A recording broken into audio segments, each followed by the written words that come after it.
नमस्कार दोस्तों, potential pathway के ऑनलाइन प्लेटफॉर्म में आप सभी का स्वागत है।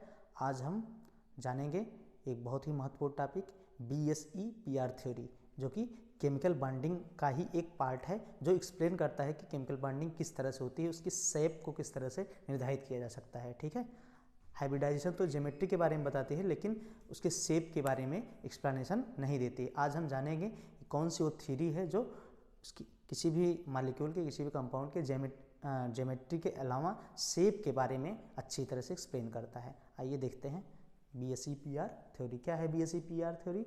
Balance cell electron pair repulsion theory, यानी कि जो बैलेंस सेल में जो इलेक्ट्रॉन पेयर बच जाते हैं उनको कैसे एक्सप्लेन किया जाता है, ये थ्योरी ये बताती है। यानी कि जो लोन पेयर हैं या फिर बॉन्ड पेयर हैं या फिर लोन पेयर बॉन्ड पेयर का जो रिलेशन है उसको कैसे मेंटेन करके ज्योमेट्री को इस्टेब्लिश किया जाता है, आज हम वेस्पर थ्योरी के अंतर्गत जानेंगे। क्या होता है balance cell electron pair repulsion theory? तो इसमें सबसे इम्पॉर्टेंट चीज़ है लोन पेयर का प्रेजेंट होना। बॉन्ड पेयर के अलावा जब लोन पेयर आ जाता है तो हाइब्रिडाइजेशन यानी किसी भी मॉलिक्यूल की ज्योमेट्री को डिटरमाइन करने में थोड़ा सा प्रॉब्लम होता है। तो उसी प्रॉब्लम को एक्सप्लेन करने के लिए हम क्या करते हैं, लोन पेयर को ऐसे जगह पर सेट करते हैं जहाँ पर कि उसको मिनिमम रिपल्सन मिल सके। यानी कि मिनिमम रिपल्सन होगा तो क्या होगी, स्टेबिलिटी ज़्यादा होगी। कहने का मतलब है लोन पेयर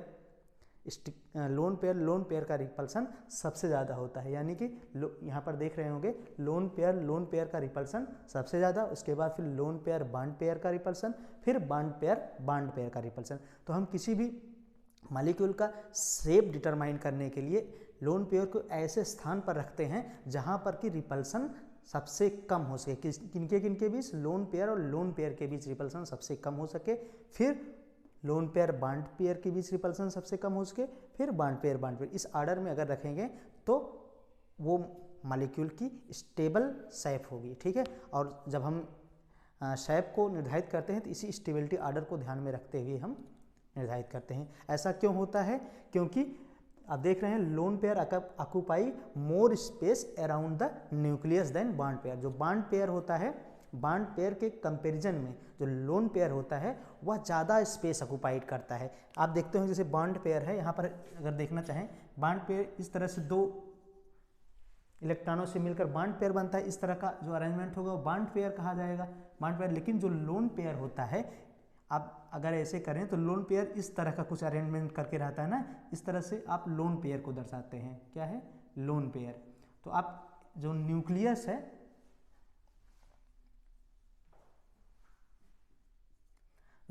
उसके अराउंड लोन पेयर ज़्यादा स्पेस ऑक्यूपाई करता है। तो वही चीज़ है, तो इस चीज़ को हम देखेंगे। यहाँ पर वही लिखा हुआ है, lone pair occupy more space around the nucleus than bond pair. Bond pair की तुलना में लोन पेयर ज़्यादा स्पेस ऑक्यूपाई करता है। अब जैसे एक एग्जाम्पल से इसको समझेंगे। और एग्जाम्पल क्या है? जैसे मेथेन है CH4। ठीक है, हाइब्रिडाइजेशन क्या होगा? sp3 hybridisation. अमोनिया है NH3, हाइब्रिडेशन क्या होगा? sp3। H2O हाइब्रिडेशन क्या होगा? sp3। ठीक है, ज्योमेट्री सबकी है टेट्राहेड्रल ही है, लेकिन इसके शेप में अगर देखेंगे तो शेप क्या हो जाएगा? इसका टेट्राहेड्रल है। ये जो है ट्राइएंगुलर पिरामिडल है अमोनिया का, और H2O केस में बेंट या एंगुलर या फिर कहें V शेप हो जाता है। ठीक है दोस्तों, तो यहाँ पर देख रहे हैं थोड़ा सा इलेक्ट्रॉन यहाँ पर थोड़ा दिख नहीं रहे थे तो ये बोल्ड कर दिया गया है। ठीक है, अब देखते हैं इसकी हाइब्रिडाइजेशन sp3, सब में sp3 हाइब्रिडेशन है, इसमें भी। ठीक है, और जो ज्योमेट्री है वही सेम है, लेकिन शेप क्या हुआ है? शेप में अंतर आ गया। ये टेट्राहेड्रल है, ये ट्रायंगुलर पिरामिडल है, और वो बेंट या एंगुलर कहें या फिर वी शेप्ड कहें। ठीक है, ऐसा क्यों हुआ? देखते हैं। यहाँ पर जो बॉन्ड एंगल है 109 डिग्री 28 मिनट का बॉन्ड एंगल है, लेकिन यहाँ पर due to presence of lone pair, this lone pair, यहाँ पर क्या प्रेजेंस है? Lone pair. और आपने देखा कि lone pair occupy more space around the nucleus, इसने ज़्यादा स्पेस कर लिया और ये बॉन्ड जो है थोड़ा सा सिंक कर गया, जिससे बॉन्ड एंगल कितना हो गया? 107.5 डिग्री। ठीक है, इसके बीच में यहाँ पर नंबर ऑफ लोन पेयर कितने थे? 1 थे, यहाँ पर नंबर ऑफ लोन पेयर 2 हो गए, ठीक है, तो बॉन्ड एंगल थोड़ा और सिंक कर गया, तो कितना हो गया 104.5 वाटर के केस में, तो इसकी ज्योमेट्री जो है शेप जो है वी शेप हो गया। ऐसे एक्चुअल में होता क्या है, जो वेस्पर है, वेस्पर में हम जो है करते हैं बीएसई पीआर थ्योरी में लोन पेयर के रिपल्सन को ही मेन फोकस करते हैं कि लोन पेयर कितना रिपल्सन कर रहा है, उसी से उसकी बॉन्ड एंगल से होती है और उसी बॉन्ड एंगल से उसकी ज्योमेट्री डिटरमाइन हो जाती है। यानी कि कहने का मतलब है कि जो लोन पेयर है, लोन पेयर का जो है जो शेप है, एक्चुअल में शेप रोल करने में उसको बहुत ज़्यादा इंपॉर्टेंस नहीं है, बस वो क्या करता है बॉन्ड एंगल को घटा देता है, ठीक है। बॉन्ड एंगल घटाने के कारण उसकी जो है जो एक्चुअल ज्योमेट्री है वो उसमें डिस्टॉर्शन हो जाता है और उसी डिस्टॉर्शन के कारण जो है उसका शेप थोड़ा सा चेंज हो जाता है, ठीक है। तो आप देख रहे हैं कि टेट्राहेड्रल ज्योमेट्री से कैसे जो है पिरामिडल हुआ, पिरामिडल से फिर जो है वो वी शेप हो गया, मतलब नंबर ऑफ लोन पेयर बढ़ने के कारण, ठीक है। अब हम एक और एग्जांपल से देखेंगे कैसे इसका क्या इफेक्ट होता है डाउन द ग्रुप आने पर या फिर किसी भी सिस्टम में जाने पर, ये बीएसई पीआर थ्योरी से कैसे हम एक्सप्लेन कर सकते हैं चीज़ों को, ठीक है दोस्तों। तो बीएसई पीआर थ्योरी की कुछ एप्लीकेशन देखते हैं कैसे ये अप्लाई होती है बीएसई पीआर थ्योरी। तो जैसे यहाँ पर देख रहे हैं अमोनिया है, फास्फीन है, ASH3 है, SbH3 है, BiS3 है। तो जैसे जैसे ऊपर से नीचे आते हैं, ठीक है, हालांकि सब में सबका इलेक्ट्रॉनिक कॉन्फ़िगरेशन देखेंगे तो नाइट्रोजन वाले ही ग्रुप में सारे हैं, ठीक है। तो आउटर मोस्ट में 5 इलेक्ट्रॉन्स होंगे आउटर मोस्ट सेल में, ठीक है, यानी और 2 हैं तो एक लोन पेयर सबके पास है, ठीक है। अमोनिया के पास भी एक लोन पेयर, फास्फोरस के पास भी, आर्सेनिक के पास, इनके सबके पास एक लोन पेयर है, लेकिन इनका जो बॉन्ड एंगल है, बॉन्ड एंगल में ड्रास्टिक डिक्रीज होता है।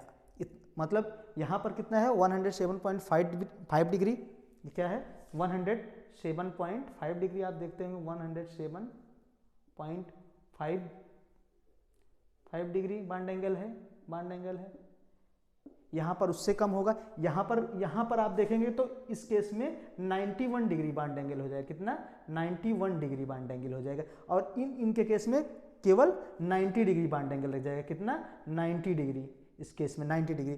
तो इतना ज़्यादा ड्रास्टिक डिक्रीज हो रहा है बॉन्ड एंगल में, इसलिए क्योंकि यहाँ पर देखिए इस केस में अमोनिया के केस में, फास्फीन के केस में, ASH3 मतलब यहाँ तक तो जो है बॉन्ड एंगल जो है दिखता है कि टेट्राहेड्रल ज्योमेट्री होगी, मतलब sp3 हाइब्रिडाइजेशन है, लेकिन यहाँ पर जो है बॉन्ड एंगल 90 डिग्री हो जा रहा है, इससे इसका मतलब है कि यहाँ पर हाइब्रिडाइजेशन ही नहीं हो रहा है, ठीक है। क्योंकि यहाँ पर क्या है, इस रीजन इसका है साइज क्या हो रहा है, साइज बढ़ रहा है, और जब साइज बढ़ेगा तो क्या होता है, उनके बीच जो है इंट्रैक्शन उस तरह से नहीं हो पाता, हाइब्रिडेशन नहीं हो पाता, केवल p ऑर्बिटल ही पार्टिसिपेट कर मतलब होते हैं। देखिए लिखा है यहाँ पर no hybridisation because only p orbital participate in hybridisation, तो p ऑर्बिटल ही हाइब्रिडेशन में पार्टिसिपेट करते हैं, इसलिए इनके बीच हाइब्रिडेशन नहीं हो पाता, इसलिए इनका बॉन्ड एंगल जो है 90 डिग्री हो जाता है, ठीक है। और आप जानते हैं कि 90 डिग्री पर जो होता है वो रिपल्सन नहीं होता है, ठीक है। 90 डिग्री पर जो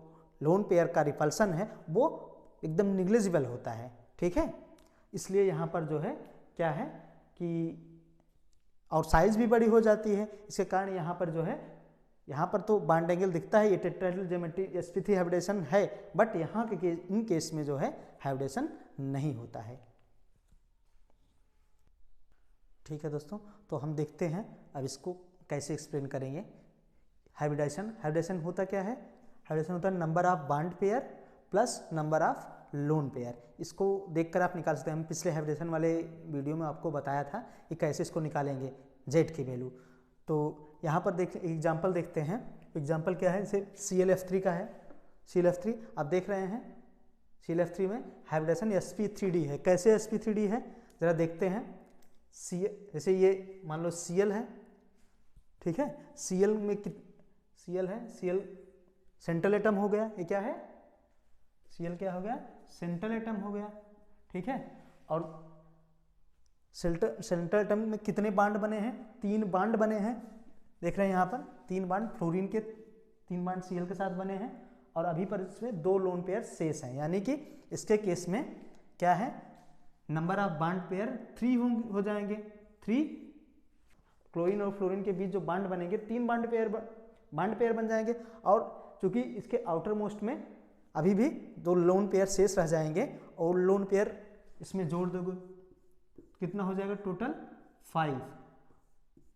Z की वैल्यू हो जाएगी Z इक्वल टू 5, और जब Z इक्वल टू 5 होता है तो हाइब्रिडेशन क्या होता है, sp3d टाइप का हाइब्रिडाइजेशन होता है। वही यहाँ पर लिखा हुआ है sp3d टाइप का हाइब्रिडाइजेशन, ठीक है।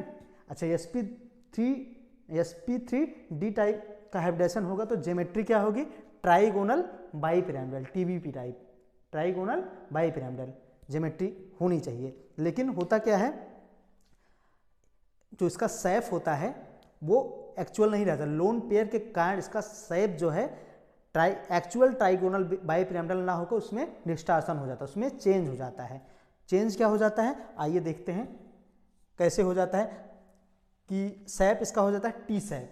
अब टी शेप कैसे होता है, देखिए लोन पेयर के अरेंजमेंट को देखकर आप समझ सकते हैं। हमने बताया था कि लोन पेयर का रिपल्सन सबसे ज़्यादा होता है, उसके बाद फिर लोन पेयर बॉन्ड पेयर का रिपल्सन होता है, फिर लास्ट में सबसे कम रिपल्सन किसका होता है, बॉन्ड पेयर का रिपल्सन। तो हमको लोन पेयर को इस सिचुएशन में रखना है जहां पर लोन पेयर का रिपल्सन सबसे कम हो, ठीक है। और इसके लिए हमें क्या करना पड़ेगा, लोन पेयर को इक्वेटोरियल पोजीशन पर रखना पड़ेगा, ठीक है। उसके बाद फिर ऑर्डर में लोन पेयर बॉन्ड पेयर को रखेंगे, फिर लास्ट में बॉन्ड पेयर को रखेंगे। इस तरह के ऑर्डर में रखने पर होगा क्या कि रिपल्सन कम होगा और एनर्जी कम होगी। जब एनर्जी कम होगी तो ऑटोमेटिक वो शेप जो है स्टेबल होगा। तो यहाँ पर देखते हैं, जैसे इस तरह से देखते हैं, अगर हम लोन पेयर को देखो इसके बीच में रख देते हैं, ठीक है, तो यहाँ पर 3 लोन पेयर रिपल्सन होगा, लोन पेयर बॉन्ड पेयर का रिपल्सन होगा। एक्चुअल में ज्योमेट्री क्या है, ट्राइगोनल बाइपिरामिडल ट्रायंगल, तो एक ऊपर है और एक नीचे, इस तरह से आप इमेजिन करेंगे। ये प्लेन में है तो एक ऊपर है एक नीचे है, तो एक इसके साथ रिपल्सन, एक इसके साथ रिपल्सन और इसके साथ रिपल्सन, यानी कि टोटल लोन पेयर और बॉन्ड पेयर का रिपल्सन क्या होगा, 3 हो जाएगा, ठीक है। इस केस में अगर हम सिर्फ इस पोजीशन पर लोन पेयर को रख देते हैं तो सबसे ज़्यादा रिपल्सन होगा, ये सबसे ज़्यादा अनस्टेबल होगा, यानी कि इसमें 6 lone pair bond pair repulsion होंगे, ठीक है। इससे ये ज्योमेट्री भी ये शेप स्टेबल नहीं होगा, स्टेबल नहीं होने का मतलब एग्जिस्ट नहीं करेगा, ठीक है। अब ये वाला जो थर्ड है जो स्टेबल है और एग्जिस्ट करेगा, यहाँ पर देख रहे हैं कि लोन पेयर और लोन पेयर को क्या कर दिया, इक्वेटोरियल पोजीशन पर रख दिया गया।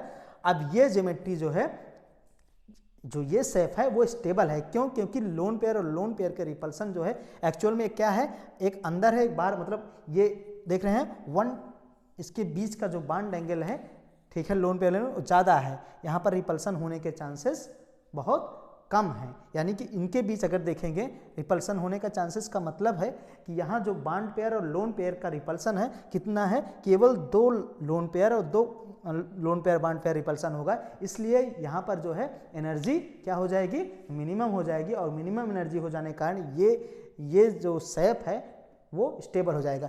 तो हम करते क्या हैं, एक्चुअल में इसको जानने के लिए क्या करते हैं, जो हाइब्रिडेशन होता है वो bond pair lone pair total जोड़कर निकाला जाता है, लेकिन जो शेप होता है, शेप में क्या करते हैं, लोन पेयर को एज ऐसे ढक देते हैं, मान के चलो ढक दिए, जो शेप आया वही जो है मॉलिक्यूल का शेप हो जाता है। तो अगर हम इसको अगर हम दोनों को ढक दें, लोन पेयर को ढक दें, तो अभी किस तरह का ये शेप आ रहा है, देखिए इसको सीधा इमेजिन करिए, टी की तरह दिख रहा है कि नहीं। जब टी की तरह दिख रहा है तो इसका मतलब इसका जो शेप है टी की तरह हो जाता है, ठीक है। तो हम क्या करते हैं, बीएससी पीआर थ्योरी में क्या करते हैं, लोन पेयर किसी भी मॉलिक्यूल का जो शेप निर्धारित करते हैं, लोन पेयर तो रिपल्सन बॉन्ड एंगल पर इफेक्ट करेगा, लेकिन हम उसकी जो ज्योमेट्री या शेप को निर्धारित करते हैं उसमें लोन पेयर को ऐसे मान के लिए ढक देते हैं। ढक देने के बाद जो शेप दिखता है वही उस मॉलिक्यूल का शेप हो जाता है। तो यहाँ लोन पेयर को अगर हम ऐसे ढक दिए तो टी शेप का हो गया, इसलिए जो ClF3 मॉलिक्यूल है, जो ClF3 है, इसका जो शेप हो जाएगा किस तरह से हो जाएगा, टी शेप, ठीक है। तो समझ में आएगा कि कैसे इसका शेप जो है स्टेबल हुआ, ठीक है, ओके। तो दोस्तों balance electron pair repulsion theory के कुछ एग्जांपल्स देखेंगे कैसे ये अप्लाई होती है। तो SF4 मॉलिक्यूल लेते हैं। SF4 में क्या होता है, sp3d हाइब्रिडाइजेशन होता है, ठीक है, देखेंगे sp3d हाइब्रिडाइजेशन होगा। लेकिन क्या है, अगर Z की वैल्यू काउंट करेंगे तो 1 2 3 4 बॉन्ड पेयर हैं और 1 लोन पेयर है। तो जब ऐड करेंगे दोनों को तो Z इक्वल टू कितना हो जाएगा 5, और 5 पर Z इक्वल टू 5 होता है तो क्या होता है हाइब्रिडेशन, sp3d हाइब्रिडाइजेशन होता है।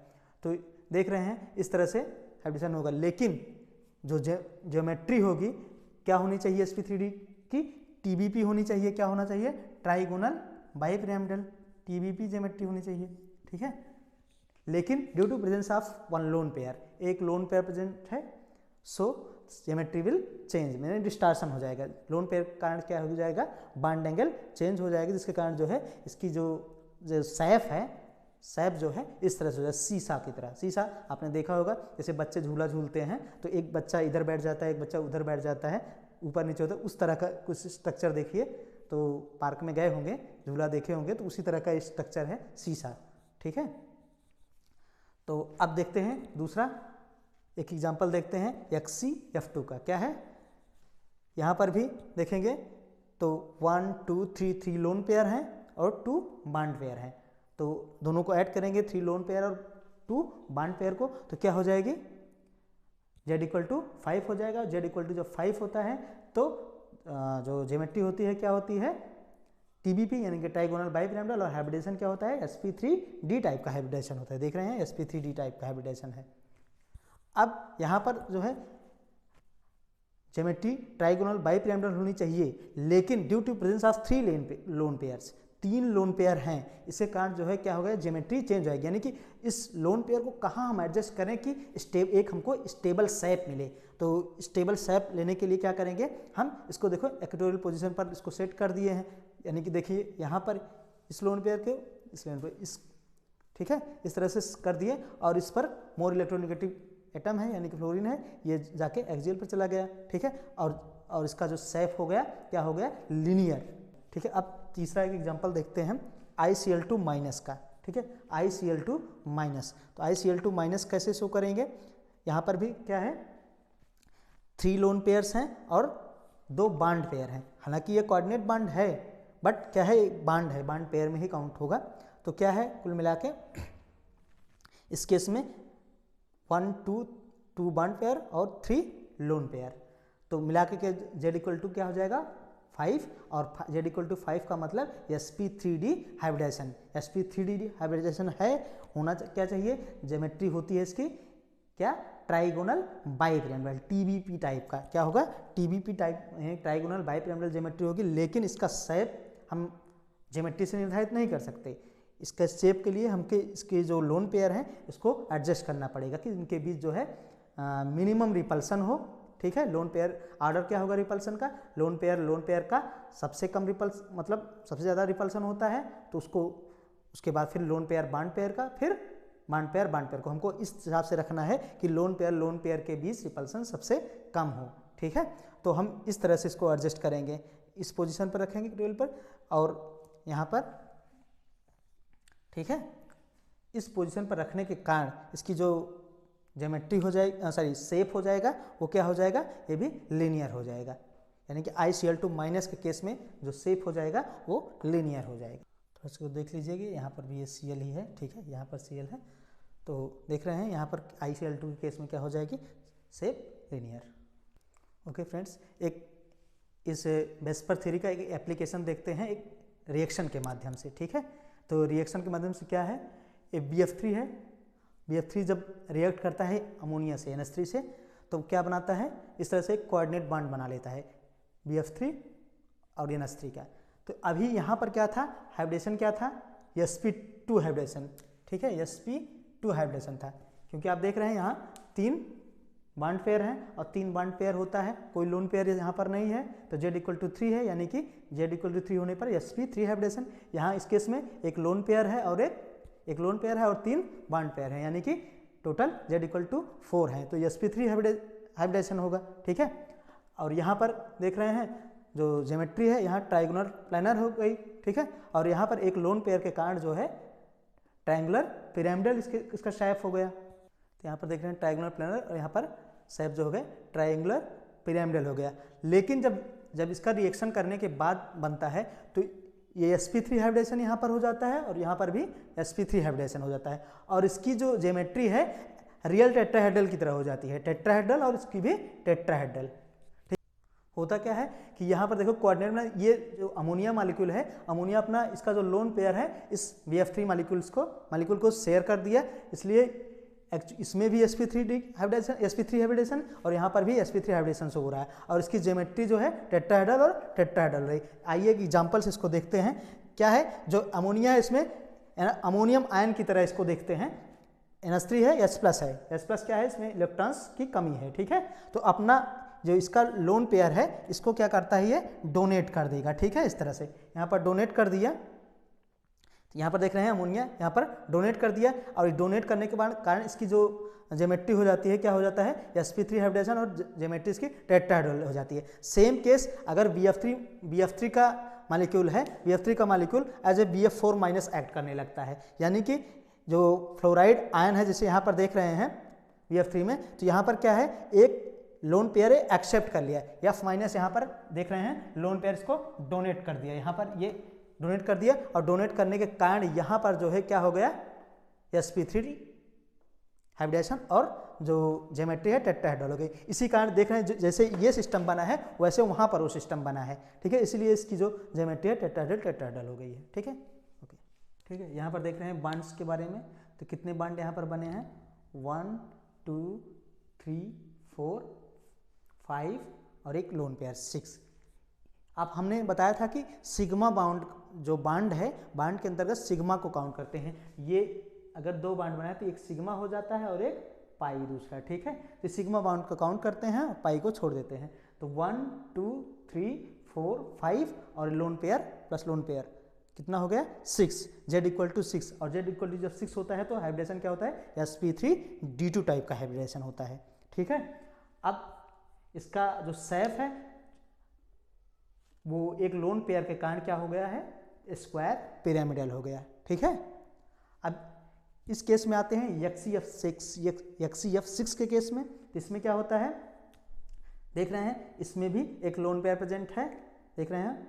अब बॉन्ड को काउंट करेंगे, 1 2 3 4 5 6 तो बॉन्ड पेयर हैं और एक लोन पेयर, यानी कि टोटल Z= कितना है, 7, और Z= जब 7 होता है तो कौन सा हाइब्रिडेशन होता है, sp3d3 टाइप का हाइब्रिडेशन। और इसका शेप क्या हो जाएगा, आप देख रहे हैं due to presence of lone pair shape थोड़ा सा डिस्टॉर्शन होगा, और जो डिस्टॉर्शन होगा वो दिखेगा यहाँ पर डिस्टॉर्टेड ऑक्टाहेड्रल। ठीक है, या इसी डिस्टॉर्टेड ऑक्टाहेड्रल को और क्या कर सकते हैं, डिस्टॉर्टेड ऑक्टाहेड्रल कर सकते हैं कैप्ड ऑक्टाहेड्रल। ठीक है, तो ये जो शेप होगा HCF6 का डिस्टॉर्टेड ऑक्टाहेड्रल, या कहीं कहीं पर भी कैप्ड ऑक्टाहेड्रल लिखा रहता है। ठीक है, ओके फ्रेंड्स, तो इसी के अंतर्गत एक है वेंट रूल। तो देख लेते हैं क्या है वेंट रूल।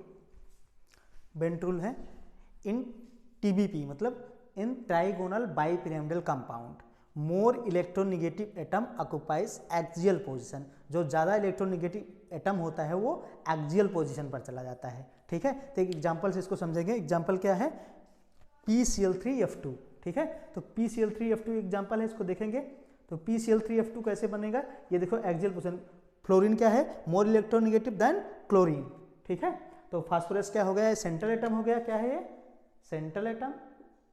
ये क्या है, सेंट्रल एटम है, और मोर इलेक्ट्रोनेगेटिव एटम फ्लोरीन यहाँ पर एक्सियल चला गया और ये इक्वेटोरियल पर चले गए क्लोरीन। ठीक है, तो यहाँ पर यही वेंट रूल कहता है।